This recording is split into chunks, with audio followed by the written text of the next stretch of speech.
పరి అమ్మ ఒక చిన్ని కథ చెప్తుంది, వింటావా?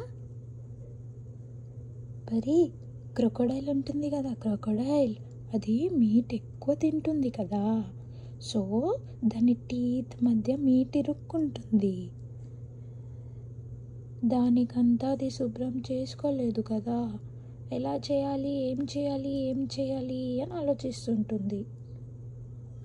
ఓకే, మీట్ ఎక్కువసేపు టీత్ మధ్య ఇరుక్కుంటే దాని టీత్ తొందరగా పుచ్చిపోయి రాలిపోతాయి కదా, తొందరగానే క్రొకోడైల్ చచ్చిపోతుంది. సో అది ఆలోచిస్తూ ఉంది ఏం చేద్దాం అనేసి. అందుకనే రోజుకి కొన్ని నిమిషాలు అది నోరు బాగా తెరిచి పడుకుంది. దగ్గరలో ఉన్న పక్షులన్నీ దాని నోట్లో వాలి టీత్ మధ్యన ఇరుక్కున్న మీటిని తీసుకొని తింటాయి. అలాంటి ఒక పక్షి ఎగురుకుంటూ వచ్చి జింకకి చెప్పిందంట, జింక నీకు తెలుసా, క్రొకోడైల్ చాలా మంచిది, ప్రతిరోజు నాకు ఫుడ్ పెడుతుంది అని.